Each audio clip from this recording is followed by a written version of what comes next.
Hello friends, welcome to our channel Kalasha's kitchen. నేను విశాల్ని. ఈరోజు వీడియోలో ఒక మంచి స్నాక్స్ రెసిపీతో మీ ముందుకు వచ్చాను. అది అన్ని ఇంట్లో ఉన్న వాటితోనే సింపుల్గా, టేస్టీగా, హెల్తీగా ఎలా ప్రిపేర్ చేసుకోవాలో మీతో షేర్ చేస్తున్నాను. మీరు ఎవరైనా మన ఛానల్ని ఫస్ట్ టైం చూస్తున్నట్లయితే సబ్స్క్రైబ్ చేసుకోవడం మర్చిపోకండి ఫ్రెండ్స్. నేను అప్లోడ్ చేసే ప్రతి వీడియో మీకు నోటిఫికేషన్ ద్వారా వస్తాయి. అలానే వీడియోని స్కిప్ చేయకుండా చివరి వరకు చూడండి. మరి లేట్ చేయకుండా ఒక ప్యాన్ తీసుకొని అందులోకి ఇక్కడ నేను చూపిస్తున్న కప్తో 1 కప్ రైస్ తీసుకోవాలి. హాఫ్ కప్ శనగబెడలు, హాఫ్ కప్ ఉండాలండి, పెసరపప్పు అంటారు కదా. వీటిని మూడింటిని కలిపితే 2 కప్పులు వచ్చే మెజర్మెంట్తో యాడ్ చేసుకొని ఇలా బాగా దూరగా వేపుకోవాలి. వేపుకునే ముందు ఫ్లేమ్ని మీడియంలో పెట్టేసుకొని బాగా కలర్ వచ్చి వేగిపోయే వరకు వేపుకోవాలి. మనకి రైస్ బాగా వైట్ కలర్లోకి మారిపోతుంది. అంతవరకు మనం వేపుకుంటే ఈ బేడలు కూడా మనకి ఈక్వల్గా వేగిపోతాయి. చూడండి, ఇక్కడ చూపిస్తున్నట్లుగా మనకి రైస్ బాగా వైట్ కలర్లోకి చేంజ్ అయ్యే వరకు వేపుకొని స్టవ్ ఆఫ్ చేసుకొని వేరొక పళ్ళెంలోకి తీసుకొని చల్లారబెట్టుకోవాలి. ఈ చల్లారేలోనే ఇక్కడ చూపిస్తున్నాను 2 ఆనియన్స్ని ఇలా కట్ చేసుకున్నాను.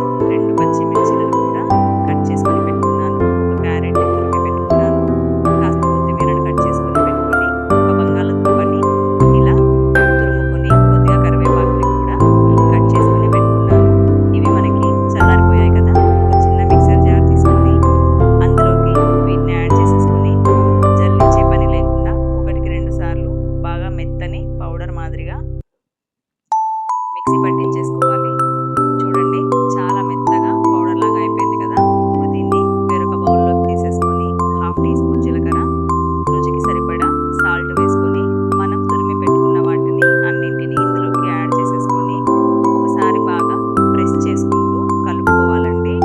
ఎందుకంటే మనం యాడ్ చేసిన ఆనియన్స్, క్యారెట్, బంగాళదుంప వీటి జ్యూసెస్ మొత్తం ఈ పిండికి కలిసిపోయే విధంగా బాగా ప్రెస్ చేసుకుంటూ కలుపుకున్న తర్వాత కొద్ది కొద్దిగా వాటర్ని యాడ్ చేసుకుంటూ వడల్ని మనం తట్టుకునేటట్టుగా బ్యాటర్ని కలుపుకోవాలి. అంటే చపాతీ ముద్దలాగా కలుపుకుంటే సరిపోతుందండి. ముందుగానే ఎక్కువ వాటర్ని యాడ్ చేయకుండా తక్కువగా యాడ్ చేసుకుంటూ ఇక్కడ చూపిస్తున్నట్లుగా కలుపుకోవాలి. చూడండి, ఒకసారి మనం ఇలా కలుపుకున్నాం కదా. వడ అన్నది రెడీ అవుతుందో లేదో ఒకసారి ఇలా బాల్ మాదిరిగా చేసుకొని చేతిలోనే ఇలా గట్టిగా ప్రెస్ చేసుకుంటే మనకి ఈ విధంగా వచ్చే విధంగా కలుపుకుంటే సరిపోతుందండి. ఇలా కలుపుకున్న తర్వాత దీన్ని కాసేపు ఒక 5 నిమిషాలు పక్కన పెట్టుకున్నాక నేను ఒక 5 నిమిషాల తర్వాత వేరొక పళ్ళెం తీసుకొని ఈ పిండి ముద్దతోనే చిన్న చిన్న బాల్స్ చేసుకొని వడల్లాగా ముందుగానే ప్రిపేర్ చేసి పెట్టేసుకుంటాను. ఒక 5 నిమిషాల తర్వాత చూడండి, ఇలా మనకు నచ్చిన సైజులో ప్రిపేర్ చేసుకోవచ్చు. మీరు కావాలంటే మధ్యలో హోల్ కూడా పెట్టుకోవచ్చు.